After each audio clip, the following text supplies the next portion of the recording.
नमस्कार दर्शक बंधु ई श्रम कार्ड को नहीं उठुछि अनेक प्रश्न केते टंका मिलिबो केउ माने आवेदन करि परिबे आवेदन शेष तारीख कौन वीडियो मु से सब विषय सब कवर करिया चेष्टा करी यदि चैनल को नुआ देखुछन चैनल को सब्सक्राइब करंतु एमती सरकारी सुविधा विषय चैनल माध्यम देखिया को पाइबे बहुत लोगों सह एमती समस्या होची ई श्रम कार्ड पई ई श्रम कार्ड पई अप्लाई करला बेले एरर मेसेज शो हेउची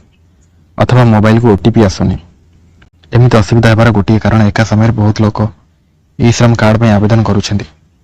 सेथिपई एभळे समस्या होची सरकारक तरफ 2021 डिसेंबर जे आवेदन करि परिबे तेणु आपण बिल्कुल व्यस्त न होई चेष्टा करंतु एमती समय आवेदन करिया पई जेमिति राति 10 रु सकाळ 8टा समय इंटरनेट स्पीड बहुत अधिक रही थाए तेणु यही समय आपण आराम से रजिस्ट्रेशन करि परिबे द्वितीयतः टंका को जे प्रश्न उठुची जेबेठु आपण कार्ड पई आवेदन करूछंती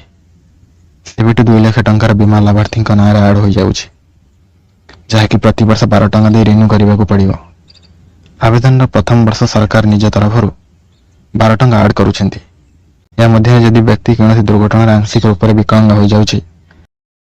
सरकार 1 लाख टंका पर्यंत सहायता प्रदान करेंगे तृतीयतः जेहेतु आवेदन बयस सीमा 16 रु 59 रही तेणु सरकार पाखे एभली लोक डाटा रही पार आगको निजुक्ति की नहीं भल खबर देवार भी योजना रही आउ गोटे प्रश्न जहाँ समस्त मन उंकी मारुछ सरकार केबे टंका देवे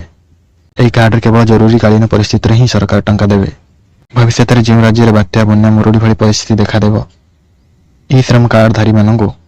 सरकार सहायता करिवार भी योजना रही।